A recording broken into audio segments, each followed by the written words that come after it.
In this video, we're going to talk about self-discipline.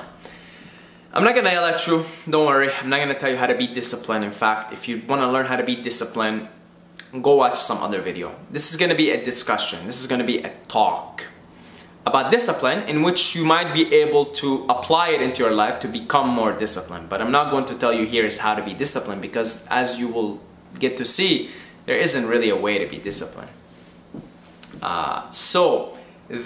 This was inspired by a podcast that I listened to yesterday about the gunas.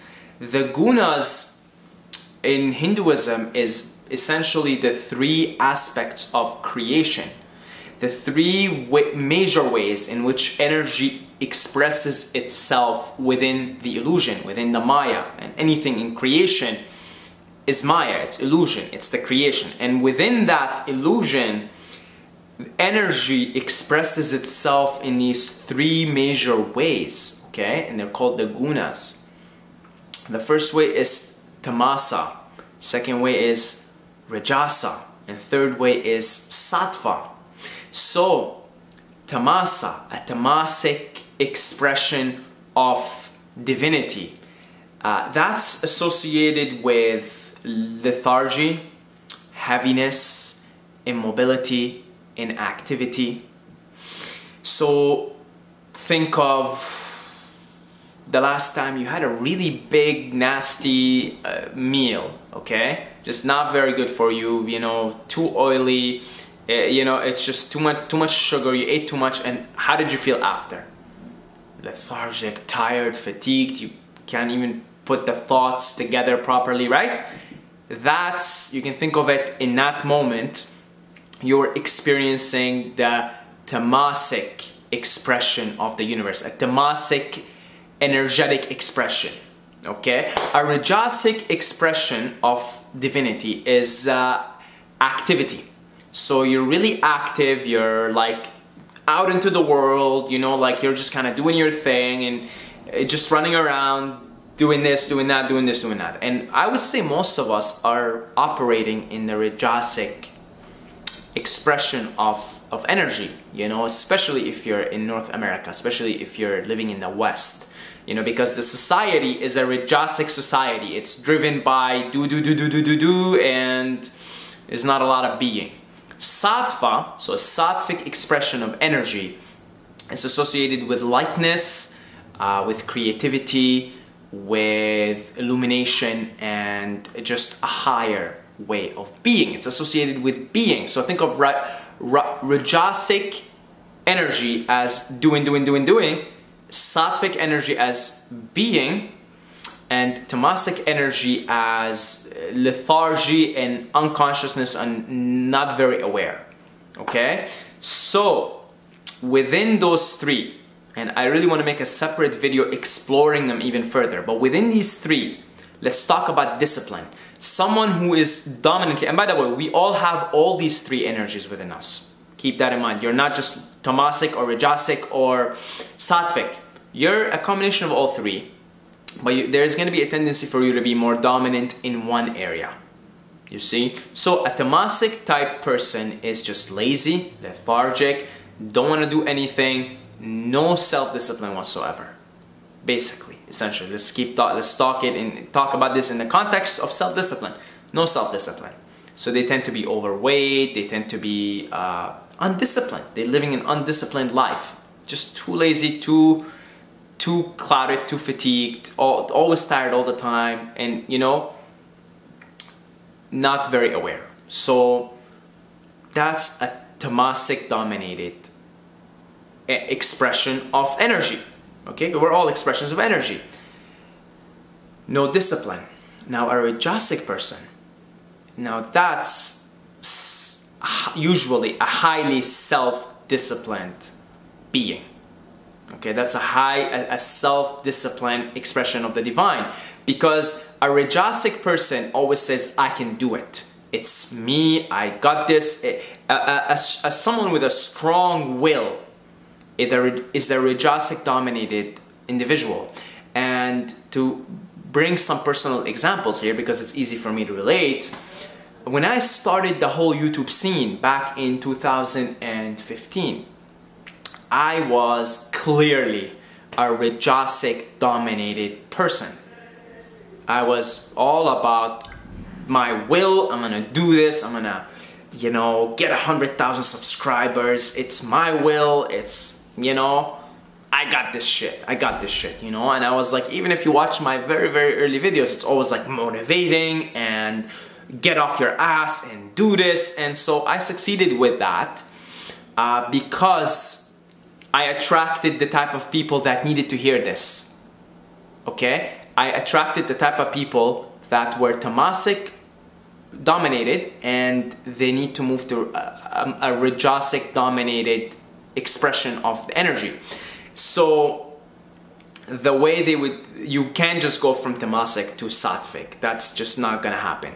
You need, that's why, you know, at every stage in your life you need to hear the right message for you at that specific period. So someone who's Tamasic, who is lethargic and lazy and no self-discipline, they need to hear that, no, you gotta take control of your life, you gotta be disciplined, just do it, that whole mentality of just do it, okay, just do it. They need to hear that, they need to develop self-discipline, they need a strong will, a strong ego, a strong story. Yes, I can do this, motivation, fire. And that's the transition. It's just, you make the transition. You're not going from Tamasic to Sattvic, baby. That's just not gonna happen. And then there's the second, and so let's use personal examples. In that stage, when I was Rajasic dominated, when I was Rajasic dominated at the time,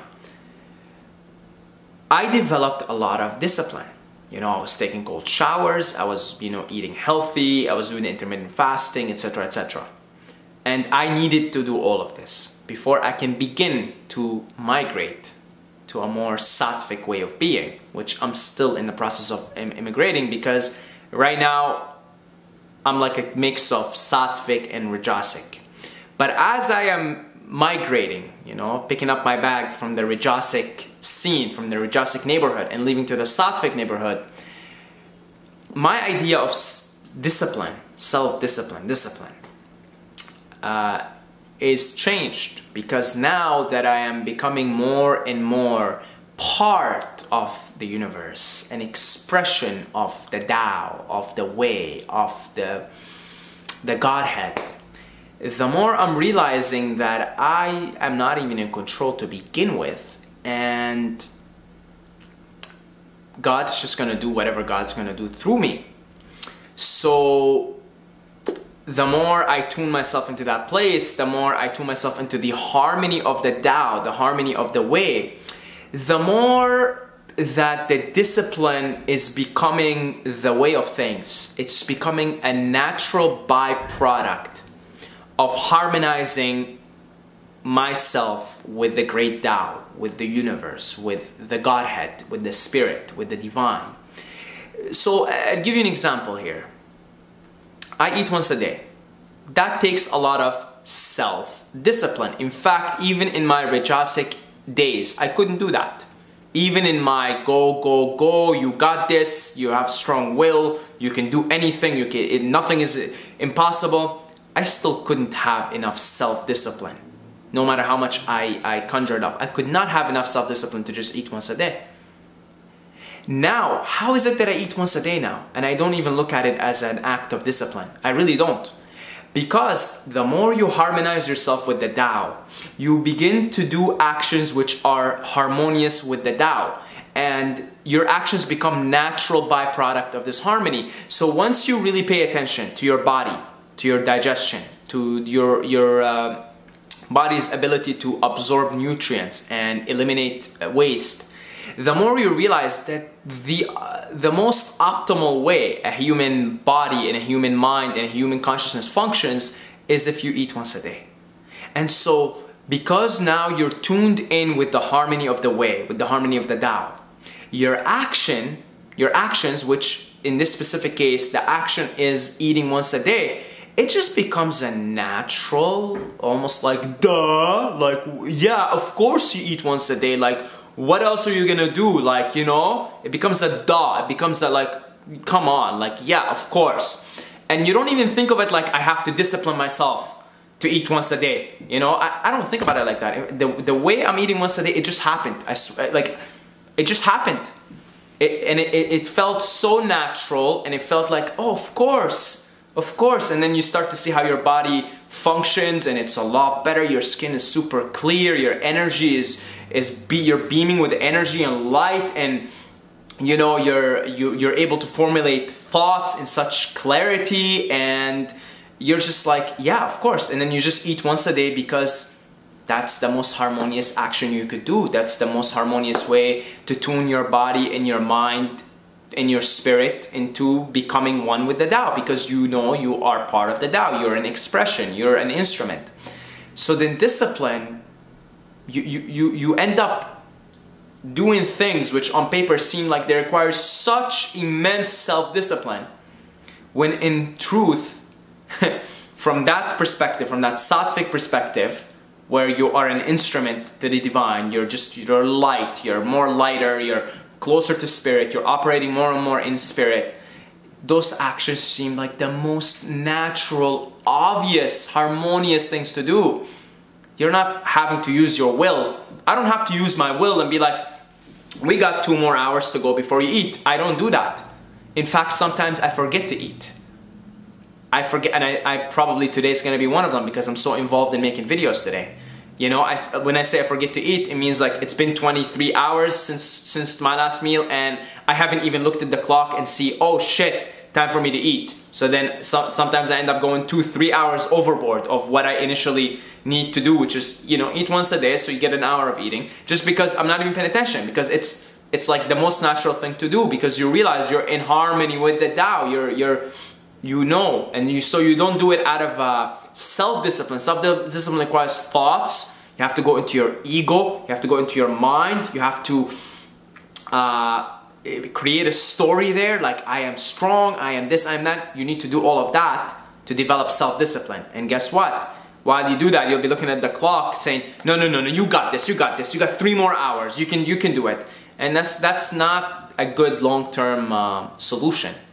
You see? So self-discipline can only take you so far. Self-discipline can only take you from tamasic expression of energy to rajasic expression of energy, which is a necessary transition, a necessary step. And you know what? The whole time I'm making this video, I'm hoping that I'm pronouncing these words correctly, because I just learned about them yesterday. So they're Sanskrit words, tamasic, rajasic. I hope so. So if I'm like mispronouncing them, by the way, up until now, like, whatever, okay? Rajasic, tamasic. That's what it is. I understand the concepts behind it, just, you know, the words may be a little tricky. So, tamasic, rajasic. To make the transition from lethargy, tiredness, laziness, no motivation, to rajasic, self-discipline, that's a necessary transition. So, yes, if you're tamasic dominated, you need to hear that you need to have self-discipline, and you need to use your self-discipline, you need to use your ego, you need to use your strong will. And you make that transition, and it takes years to make these transitions, and you become a rajasic dominated person with strong will and strong self-discipline. Then it's time to move on, to realize that actually it's not my will but thy will, that actually the whole time you're just the universe doing its thing, expressing itself through you. And the more you move into that place, that sattvic light place, the more you do things that seem to require intense self-discipline, but you don't even think of it as discipline, because you're not even thinking all that much in your head. You're in harmony, you're in tune, right? So I find myself right now, you know, like being able to stay in the cold showers longer, without even like having to go into my head and be like, come on, do it. It's like, because I'm just like, I'm in harmony. I'm more in harmony than I've ever been before. So then, of course, I'm gonna sit under a cold shower, because I just intuitively know that this is going to be really good for me. And I do the breathing and I meditate, and it's easier. You know, I can stand in there honestly for a long time, and I'm not even using my discipline here, because it's just like your harmony. So you do the things that are most harmonious with the Tao, with the universe. And so the paradox of it, the irony of it is, as you become more sattvic, as you become more sattvic dominated, you have all the discipline in the world. Your actions show a great deal of discipline, but you no longer do it out of discipline, out of self-discipline, but it becomes, let's call it natural discipline. Let's call it Taoist discipline, meaning it's the way. Yeah, of course I'm gonna eat once a day, it's the way. Yeah, of course I'm gonna take cold showers every morning. It's the way. It's in harmony with the Tao, you know? It's the way. Of course I'm gonna exercise. Of course I'm gonna do all these things. Of course. Yeah. Duh. Tell me something I don't know. Duh. You know? So that's the talk. Recognize where you are. It's good to be very honest with yourself and see where you are in every step of the way, and make your way up there. So if you need to hear the message that I need self-discipline right now, then go with that. Because after you master that game, you'll start to hear the other message, which is, oh, I'm part of a greater thing. And if I can just tune my frequency into it and, you know, flow with the Tao, flow with the way, then perhaps I won't even need discipline anymore, because natural discipline will just come out of the spur, the spontaneity of what is, of the present moment. This was a fun video to make, me trying to pronounce all these words correctly and all. So Tamasic, Rajasic, I think I'm saying them right. Tamasic, Rajasic, and Sattvic, I know I'm saying that right. So very, very interesting stuff. If you guys want to learn more about this kind of stuff, look into Vedanta philosophy. Vedanta philosophy. They break all this stuff down, and it's really brilliant stuff. And the universe will be explained to you in ways that are gonna, like, you're gonna be like, wow, can't believe this stuff is out there. This knowledge is out there, and I didn't even know about it. So that's it. Guys, you know what the game of life is. You know, the game is the game of enlightenment. The game is to attain nirvana. That's what Buddha told us. Told us that nirvana is the goal. In Hindu and Sikh and Jain traditions, they call it mukti, moksha. That's the goal. That's the goal. So if I wrote a little mini report, not even a book, it's a report, 11 pages, called 7 Pillars of Enlightenment. I wrote this because I wanted to have a system for myself to keep me not wasting my time playing other games and just getting on with it, getting on with the flow and saying, okay, I realize what the game is. The game is the game of enlightenment. We're here to bring the light within, to become the divine, to merge with the one. So I wrote this 11-page report called 7 Pillars of Enlightenment, and it's for free. You can download it for free. So you will see a link for it in the description, and I will always make sure to leave it in the comments as well. Okay, so check it out. Other than that, that's about it. I love you guys. I love you. Until next time, may the force be with you.